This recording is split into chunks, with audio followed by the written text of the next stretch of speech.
But I thought today I'll just raise the issue that in this world we have good people and bad people. Do you reckon that's right? In this world, put your hands up if you think there's good people and bad people in this world, or everyone's lovely. Now put your hands up if you think everyone's lovely, really. Yeah, well, funny enough, you're wrong. But everything I say is my opinion, right? And I assume everything you say is your opinion, so don't go give me that kind of stuff that I get from people. Who's making a noise? Not us. Oh, I don't know. Oh, he's blowing a horn, oh, man.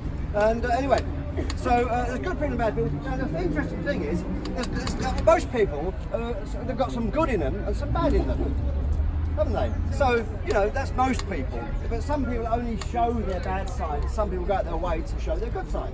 Now, you have a community at home, don't you? You have a culture. Is there such a thing as a, where are you from again? Denmark. Sorry, Danish culture. Is there a Danish culture? Would you like to tell me about it? Tolerance is a big part of our culture. Tolerance? What is tolerance? Tolerance is a big part of Danish culture. Who thinks that? Who thinks? Put your hands up, I want to know, because I want to know. I want to know. When you're at school, I bet you put your hands up like that. So tolerance is a big part of the culture, and tolerance is important in the culture. Why do you think it's important? I think it's important to be tolerant against foreign people. All right. Why do you think it's now? That's a funny thing. You see, he said it's important. He thinks it's important to be. Correct me if I'm misrepresenting. To be tolerant with foreign people.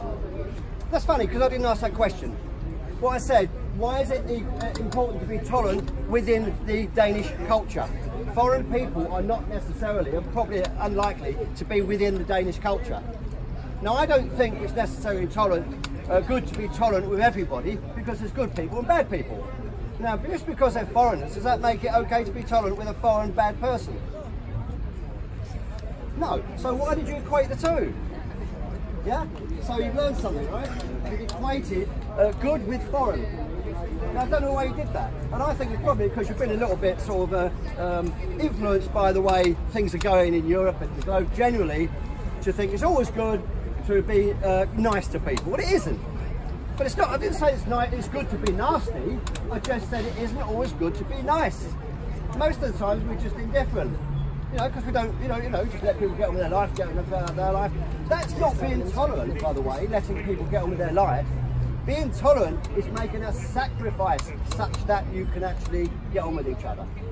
That's the difference. When you're tolerant, let's say with another culture, that means that you have to give away something of your own culture to accommodate them. Yeah, is that right? Yeah. Yeah, that's right. Yeah, so what happens is, if you invite, let's say, people over, or they invite themselves over from somewhere else, from another culture, or they somehow derive a separate culture, then they've got to, it degrades your culture a bit. You lose your cultural values because you've tolerated it. I'll give you an example.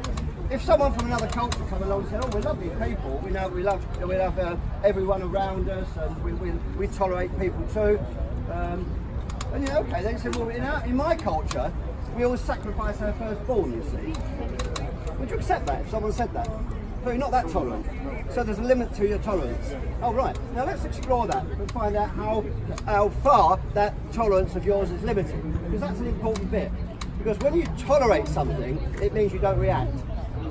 You actually act, but you don't react. You act less of a culture you was, as a different culture. Okay? Or you react, which means you defend your culture. So there'll be some stage where you would defend your culture, sacrificing the firstborn would be one. It's obvious, isn't it? Well, actually, it's not obvious, because a lot of, at the moment in the States, they think it's okay to have abortion just before birth. Okay, that's what's gone through. I think it's in New York and maybe Virginia. Okay? But I don't agree with abortion at all. That's one level of tolerance that you need in society to understand when someone else wants to, as I call it, kill their babies. Whereas in their definition, they think it's a woman's choice. That's the arguments I've got. The man don't matter, by the way. The man don't matter at all. That's what I find about tolerant cultures. The man counts for nothing.